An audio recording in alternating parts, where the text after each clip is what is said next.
The Eclipse of the Dragons. Booking a flight to the lakefront mountain town wasn't the mistake. It was traveling alone, as there were clear signs that Vicky had just walked into the wrong saloon, as a recently separated single woman in her 30s. None of the people on the beach or frequenting the ice cream shops were as alone as her, and there wasn't a single person that wasn't hand in hand with some significant other or chasing playfully after their children through the sand. She had gone on many last-minute vacation retreats on her own, but never to this town, and never with such a sinking feeling in her stomach. Watching two lovers smiling at each other over their picnic tables had never caused such a painful pang of jealousy in her chest. Yes, she had made a big mistake, but one look across the sequin-colored lake told her that there was still hope for salvaging her 3-week escape from her even sadder and colder apartment back home. Directly in the center of the lake was an overgrown island with a wooden lookout tower standing up out of the green mesh like a naked thumb. There didn't seem to be any golden stretches of sandy beaches on the island, so the many kayakers and swimmers seemed to be steering clear of the expanse of greenery, which was a good sign for Vicky. Her only hope of making the most of her vacation would be to seclude herself as best she could, although she was playing with thoughts of literally bumping into a cute, tall, and lonely guy on the stairs coming down from the lookout while she was climbing up. And then maybe they would laugh and decide to proceed back up to the air-filled square at the top to maybe watch the sunset. She continued to play out these thoughts as she paid the $200 deposit at the beach stand to rent a kayak for the day. She pushed it out into the water and awkwardly found her stride, dipping her paddle slow at first and then progressively faster as she neared the mossy, slippery, black, almost volcanic rocks serving as obstacles for her struggle back onto land. She was able to toss a line over a low-hanging bough and tread shakily over the potholes of water and sinking sand pits in her cheap water shoes. She was able to find some sand, although it was black and gray, and it was oddly damp, even though it was a dry day and there wasn't a single rain cloud in the sky. The trail that she found, which resembled a game trail more than anything else, and didn't show a single sign of shoeprint in the clay-like mud, led her through a jungle of oppressive humidity and dripping trees. She was looking for a way to the lookout tower, which she could no longer see through the thickening wall of trees, but the trail followed the shoreline and took her to a much clearer and lighter circle of air and tilled soil and fallen trees. Although it wasn't where she wanted to be, it was better than the jungle, and she mounted a slippery hill riddled with roots that she had to grapple with, using her hands, and when she reached the top of the mound she caught sight of a line of stone bleachers on a crop of black sand below. The small stadium-like seating area looked out over the lake, and there didn't seem to be any stage built in front of the seats, which is what she would ordinarily expect with such a setup. Even stranger, all the seats were filled with fully dressed people, all long-sleeved and pant-legged, and not a single one of them were talking with one another. They stared out serenely at the water with straight backs and narrowed eyes. She counted 28 of them in all, with at least half of them older and a quarter being children younger than their teens. She almost wanted to backtrack to her kayak and perhaps find another way to approach the island or head back to the hotel. But the hill she had just scaled looked even more daunting there at the top, and she didn't think the smooth soles of her water shoes could carry her safely to the bottom without turning an ankle or both. And she wished that she had thought to wear a shirt over her swimsuit top, but was at least thankful that she had worn a pair of Bermuda shorts. Somehow she felt underdressed in front of these people, but the trail cut straight through the clearing and directly in front of their eye line, and she figured that she didn't have any other choice but to push forward. As she came closer, she was relieved to find that at least a few of these people, the children included, turned to look at her. Most of them smiled, and she found the cheerful expressions on the children's faces to be contagious, enough where her muscles loosened in her back and she felt less exposed.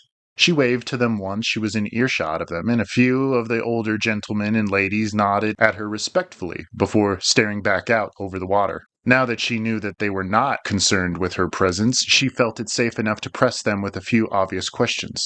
"Nice day," she said, receiving a few replies in the affirmative from the girls and boys in the middle rows. "Is there a fireworks show today or something?"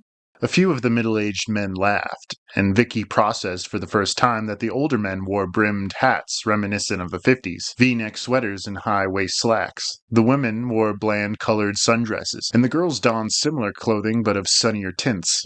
"There's a solar eclipse today," one of the boys said, pointing at the sun above the water. It didn't take long for Vicky to point out the moon in the southern part of the sky, far from the near-setting sun. She thought about laughing at the boy's joke, but saw that many of the adults were nodding eagerly in agreement before re-establishing their gaze with the horizon. How will there be a solar eclipse without the moon? Vicky asked the boy, who was still watching her with muted fascination while the others had completely ignored her again. It isn't the moon that swallows the sun, silly, he said, prompting a few intermittent giggles from the nearest girls. The dragons eat the sun. They always have and will today, too. I didn't hear about a solar eclipse today, Vicky said, playing along. She had hoped that her attempt at humanization would have encouraged some of the older adults to chime in and at least offer a different perspective, but she was once again left with more ripples of laughter from the children. Who would tell you about that? The boy questioned with a widening grin. Only the dragons know when they're going to have their feast. They warned us ahead of time, but they only talk to us. Oh, is that right? Vicky ventured on. Usually the news has something to say about eclipses, but maybe I missed the latest this morning. Won't you come watch with us? One of the girls in yellow asked sweetly. None of the others reacted at all to the question, which unnerved her further, and she shook her head instinctively. I was hoping to find a way to the lookout tower from here, she said, once more attracting all of the eyes of the audience in one snap of their collective necks. Can you help me reach it from here? You won't want to go into the forest, not when the dragons are preparing to feast, one man in suspenders replied gravely. And why's that? She continued. Because the dragon of the earth will be rousing from its slumber. Anyone in the forest that isn't properly marked will be in danger, he said, much too seriously to warrant any further laughter from the children. You best wait until the eclipse is over. In all honesty, bursting back into the jungle was the very last thing she wanted to do, but the thought of spending any additional seconds under these people's probing eyes prodded her further along the path. No one moved to stop her, and no one responded to her hurried, dismissive goodbye and wave of her hand. As she had hoped, the path took her back to the mouth of the jungle, and she could see the lookout set out in front of her like a compass needle in the earth. And she thought it would be a straight shot from there. Sure enough, the trail remained ruler sharp for the most part, but she still wasn't the least bit comforted to have set so many dozens of steps between her and the voyeurs at the shore. And the cool breeze that carried along the passage in the forest mesh, pushing up against her back, did little to air out her clammy skin. Vicky quickly became aware that she wasn't alone, but it didn't become clear whether it was animal or man until she heard laughing in the woods, distant and mature, not at all like the giggles of the adolescents behind her. She heard a man cackle and say something musical and commanding, but she could be sure that it wasn't directed at her, dashing her previous fantasies of meeting her new love interest at the lookout. A woman soon answered him, speaking in a foreign language that she couldn't decipher and much more playful and leading. Vicky had a difficult time placing the source of the noise, and this forced her to stop in her tracks and do a quick 360-degree turn. The leaves on the forest floor crackled and bushes rustled to her right. She spun in that direction to catch sight of a fleshy blur, followed by another, as two people chased each other like squirrels through the brush. Perhaps 60 yards from her on the opposite berm of fallen foliage. They hadn't even noticed her, but the prospect that they might charge right into her sent her backing up down the path, mad with the realization that they were headed straight for her. They laughed and slapped at each other's bare skin, both of them white-skinned and naked except for soiled rags hanging off their chests and waists. They wore greenish-brown masks carved from the bark of a tree, sculpted into dragon snouts. And directly behind them, Vicky heard a collective roar as more people burst over the nearest hill, stampeding from the lookout and all dressed in their dragon masks and naked to the light of day. They howled and laughed, hissed and screeched, slapping flesh, stomping their feet, and throwing emaciated arms into the sky. Vicky was sprinting now, dismissing the path completely and directing her sight for the shore. Again, she clambered over slippery rocks and briefly debated whether she should dive headfirst into the icy water. She was relieved to see someone else's motor skiff bumping with the rocks, and she didn't waste a second in unraveling the rope, piling into the damp seat, and yanking on the pull cord until the motor was growling.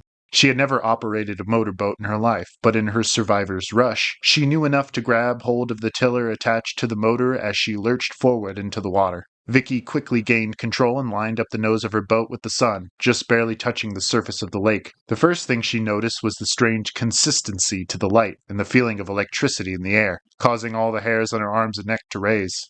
The shadows cast across the floor of her boat and the water looked odd, as if in a dream, or as if looking through a dirty veil. Sure enough, she tried not to look directly into the overbearing cast of the sun directly in front of her, but it was certainly halved now, with an unseen obstruction, and more light was being siphoned each second that she bumped in the back of her boat. And with each lapping wave that washed over her like an ice water blast, an aggressive splash erupted behind her, causing her to lose her center of direction with the natural center point on the horizon. She looked behind her and saw a pale blue scaly back flex and then duck back out of view directly in her wake. Then the splash exploded to the left of the boat, again causing her to drift off course. Another blast sent her into the bottom of the boat, hiding under the bench as water rained down on her from above, and all light was obscured by the horrible wall rising out of the water, causing her entire boat to slant so that it sliced along on its right side. She held on to either end of her wooden seat and watched the reptilian snout, as large as her skiff, snarl and rear up into the alien orange-blighted sky.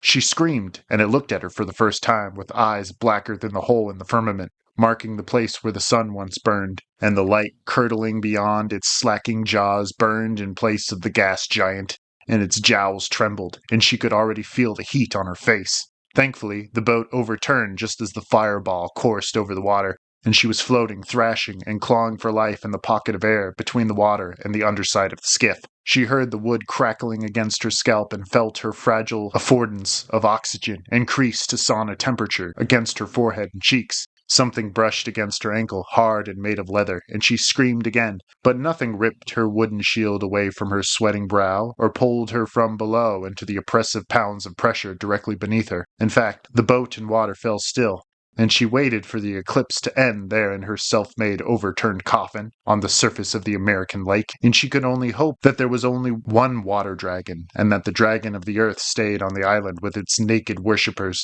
And the fire and air dragons? She could only assume they were in the sky, as she rattled there in her wooden cage, taking turns taking bites and regurgitating slivers of the sun, while the cold and silvery moon looked on from its safe place in the southern skies.